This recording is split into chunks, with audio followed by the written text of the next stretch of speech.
বন্ধুরা, তোমাদের প্রিয় ইউটিউব চ্যানেল জিকে বাংলাতে তোমাদের স্বাগত। বন্ধুরা, প্রত্যেকদিন সন্ধ্যাবেলায় আমরা যে কমনযোগ্য বাছাই করা জিকে প্রশ্ন উত্তর তোমাদের সামনে তুলে ধরছি, যেগুলো আপকামিং পরীক্ষার জন্য খুবই গুরুত্বপূর্ণ এবং এখান থেকে কিন্তু প্রশ্ন তোমরা কমন পাবে। তাহলে চলো দেখে নেবো। প্রথম যে প্রশ্নটা দেখতে পাচ্ছ খুবই গুরুত্বপূর্ণ, যে মহাত্মা গান্ধীর নেতৃত্বে যে প্রথম গণ আন্দোলন কোনটি?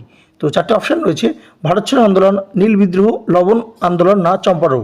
তো উত্তর হবে অপশান ডি, চম্পারণ সত্যাগ্রহ। এটা 1917 সালে হয়েছিল, গান্ধীজি যখন বিদেশ থেকে ফিরে এসেছিলেন, এবং তার প্রথম কিন্তু এই যে চম্পারণ সত্যাগ্রহ আন্দোলনে তিনি কিন্তু যোগ দিয়েছিলেন। এটা বিহারে হয়েছিল। বিহারের যে চাষিরা ছিল, তাদেরকে যে অত্যাচার করাচ্ছিল, তাদের বিরুদ্ধে তিনি কিন্তু গর্জে উঠেছিলেন। ঠিক আছে, নেক্সট দেখবো সুফি শব্দটি এসেছে কোথা থেকে?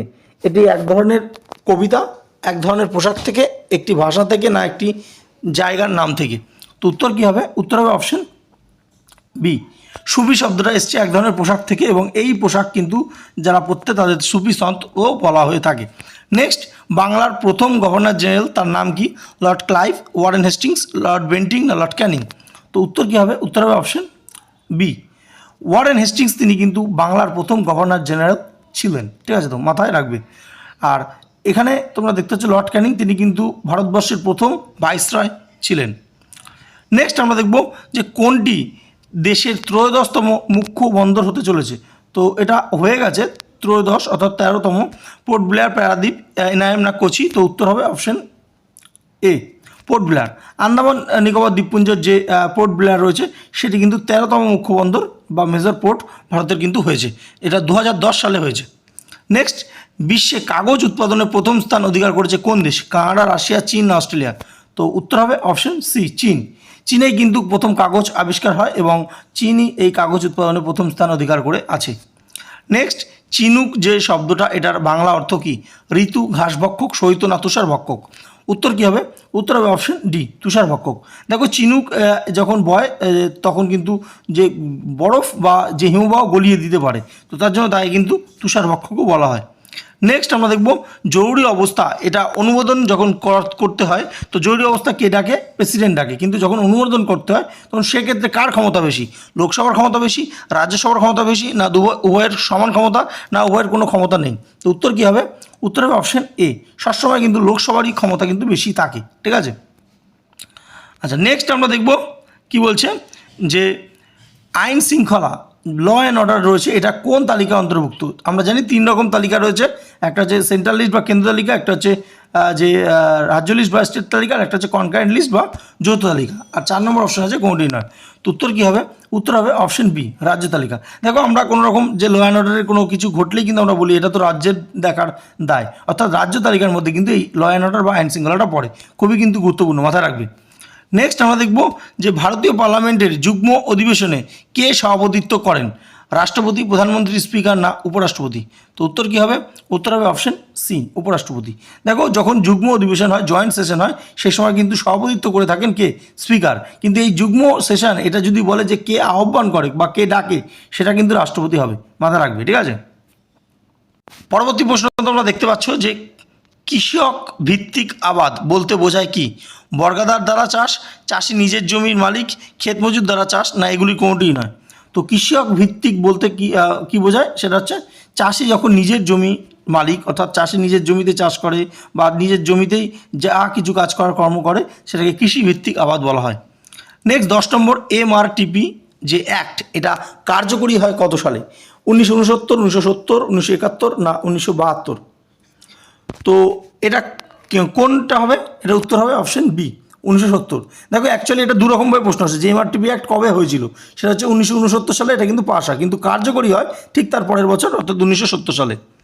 নেক্সট, 1948 সালে ভারতের শিল্পমন্ত্রী কে ছিলেন? সর্দার বল্লভভাই প্যাটেল, শ্যামাপ্রসাদ মুখার্জি, জওহরলাল নেহরু না Govinda Vallabh Pant?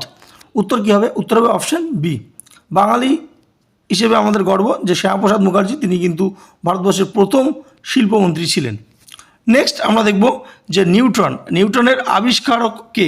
Rutherford, Lenard, Chadwick না ডাল্টন? উত্তর কী হবে? উত্তর হবে অপশন সি, স্যাডউইক। তো স্যাডউইক হচ্ছে নিউটনের আবিষ্কারক। নেক্সট দেখব লাল ফুলকে সবুজ আলোয় আলোকিত করলে সেটি কী হবে? অর্থাৎ যখন একটা রেড কালারের ফুলকে সবুজ কালার বা গ্রিনে আলোয় আলোকিত করা হবে, তখন সেটা কী দেখাবে? সাদা, লাল, কালো না নীল? উত্তর হবে অপশন সি, কালো কিন্তু দেখাবে।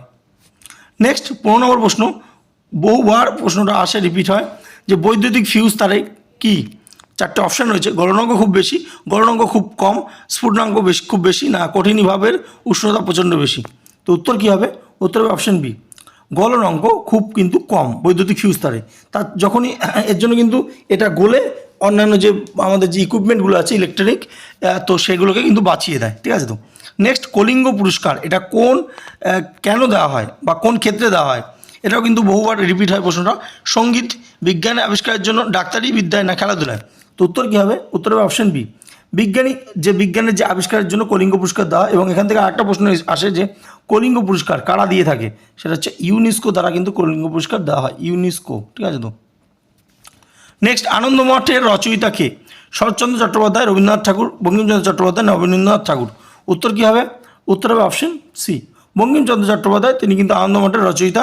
এবং ওয়েস্ট বেঙ্গল পুলিশে একবার প্রশ্ন এসেছিল যে আনন্দমঠ বঙ্কিমচন্দ্র কত সালে প্রকাশ করেছিল? সেটা হচ্ছে 1882 সালে কিন্তু আনন্দমঠ প্রকাশিত হয়, মাথা রাখবে। এটা কিন্তু ডাব্লিউবিপির একটা প্রশ্ন ছিল। এই আনন্দমঠ থেকেই কিন্তু আমরা বন্দে মাতরম গানটি পেয়ে থাকি। নেক্সট, পিএইচডি অর্জনকারী প্রথম বাঙালি মহিলা কে ছিলেন? তো প্রভাবতী দাশগুপ্ত, অঞ্জলি মুখোপাধ্যায়, কাদম্বিনী গঙ্গোপাধ্যায়, না পূর্ণিমা সিনহা? উত্তর হবে অপশন ডি, পূর্ণিমা সিনহা। তিনি কিন্তু প্রথম পিএইচডি অর্জনকারী বাঙালি হিসেবে কিন্তু আমরা জেনে থাকি তার নাম। নেক্সট, ভারতের অরণ্য গবেষণা কেন্দ্র, ভারতের অরণ্য গবেষণা কেন্দ্র এটা কোথায় রয়েছে? 4টে অপশন দেখতে পাচ্ছ, দিল্লি, ভোপাল, দেরাদুন, না লখনৌ? উত্তর কী হবে? উত্তর হবে অপশন সি, দেরাদুন।